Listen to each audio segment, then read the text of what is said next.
What's going on, guys? This is Miasin and welcome to my Generaider deck profile featuring the new support. So 3 new cards in the main deck. Well, rather, it's 1 new card, but it's so good that I really wanted to play 3. And then 1 new card in the extra deck, which is Light Vein Generaider Boss of Shadows. So yeah, this deck is absolutely getting way better than it used to be.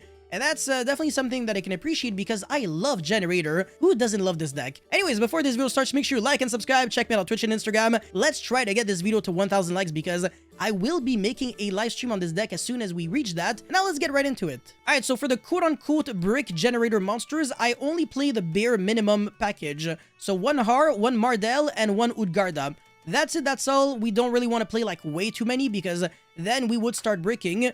They're not necessarily super great to draw, but thanks to Vara, they are now acceptable to draw. Of course, you still have to draw Vara in conjunction with one of those Generaider monsters, so it's still something that, is a quote-unquote 2-card combo, but the odds of breaking on only 1 Generaider or like 2 Generaider monsters and 0 Vara are so low that, the chances are in your favor anyways. So I think this lineup is very good, especially considering the fact that you can loop them back to back to back. With the effect of Vara, since it's basically better than Hela now, it revives back on the summon, and it like infinitely revives itself back by discarding any Generaider monster from your hand. So it's really absurd. And yeah, speaking of the Devil, 3 Vara, this card is just way too good. And now for the other Spice cards. So obviously I'm playing Triple Lopter, this is like a no-brainer. But I'm also playing the Diviner of the Heralds package. So Triple Diviner, and then Trias Hierarcha, and basically just 1 target to actually summon off of Diviner.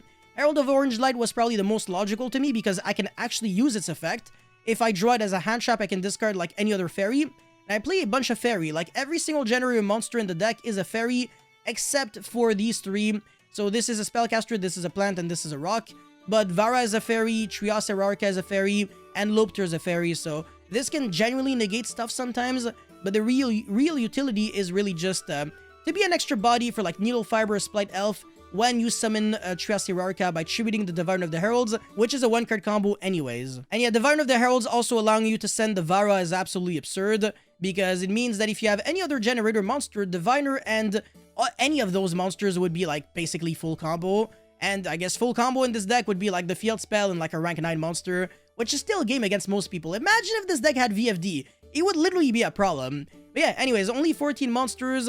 It's pretty minimalistic, although you could say that you can live without the Herald of Orange Light.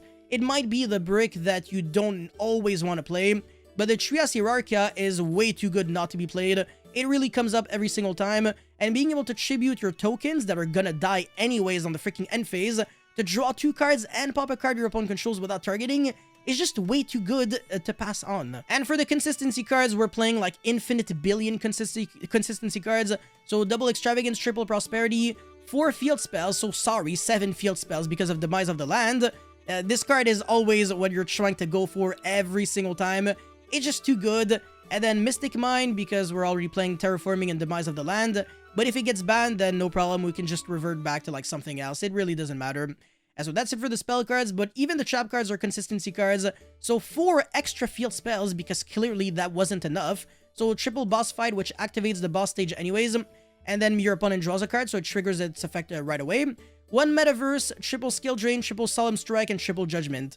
This deck is absolutely terrifying. You don't really want to mess with that. And if you lose the dice roll against Generaider, you most likely lose game 1 because of how oppressive it can be. The back rows are no joke. Like, your opponent could literally set any of these cards, and it ends up being, like, just a lot of pressure. Especially, like, the boss fight into, like, the field spell summoning the Har, and then getting you a bunch of tokens, negating anything, and then making your opponent lose an extra card when, he's trying to search or something. It's really just too good. So yeah, 40 cards in the main deck. This is kind of like a control deck, so you're really not trying to go over that. 40 is just the best number for these kinds of decks. And for the extra deck, Elder Entity Entis, because it could be sent off of Diviner of the Heralds in order to, make your opponent lose like a problematic Floodgate. And you can also revive back the Diviner of the Heralds on your opponent's turn with the effect of Splight Elf, so that's actually really cool. Elder Entity Entis can be an interruption instead of just a board breaker on your own turn. So yeah, it's kind of like Dragma Punishment. Anyways, for the Xyz monsters, a bunch of options. So 7 Sins, Zeus, Pain Gainer. You can have like a Zeus with like a bunch of materials thanks to, the Spider package. And then Phantom Fortress, Interblathnier, very similar to like Trishula, but like way worse because you only get to choose one of the 3 effects, but it doesn't target and it banishes, so you can get rid of like really problematic cards with that. And then the Mirror Logic Aggregator. This card is really nice when it's sent to the grave. It can do something, and if you are playing like Artemate Slay or something, this card is even better. And then Sacred Chi Beast Hypertron?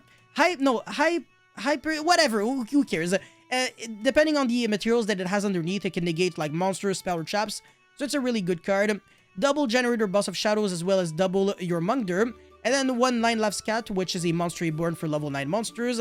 Of course, in this deck, it's always appreciated. And you could technically summon like Utopic Draco Future within this deck, I think. And last but definitely not least, Underworld Goddess, so you don't lose to like, I don't know, indestructible, unaffected by card effect, random monsters.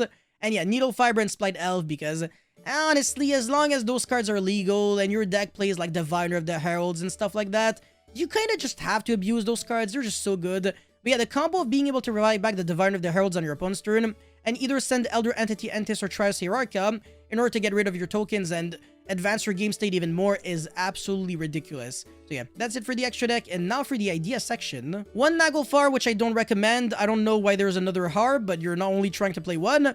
The Valkyrie package, which is a little bricky. Hela is just not good anymore. You could technically splash in, you know, like 2 or 3 copies of Fenrir in the main deck.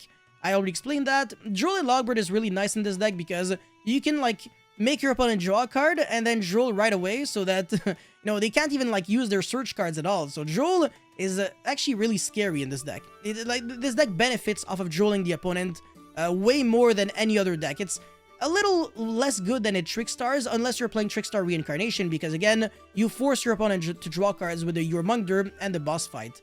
Anyways, Effect Veiler or other hand traps that you can draw and use on your opponent's turn, because you can draw a bunch of cards with Jormungandr and Trias. And finally, Call by the Grave set rotation because you play so many field spells. Imperm, Trap Trick. Trap Trick could be nice with a boss fight, so I could technically recommend looking into that. And then Drag by Punishment and Boss Room, which I don't think is that great. So yeah, that's pretty much it for this deck profile. What do you guys think of Generator? Do you think it's a deck that has a lot of promise, a lot of potential?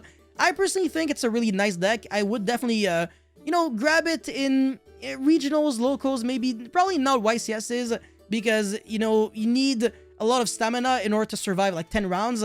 So if things don't go your way for like 3 rounds, then unfortunately you are out. But with this support, depending on the format, it could absolutely win regionals. Honestly, I can promise you that when we will get this deck, I will bring you guys, I will bring this to regional, and I'll show you guys my first place winning deck list. So yeah, that's pretty much it for this video. Thank you guys so much for watching.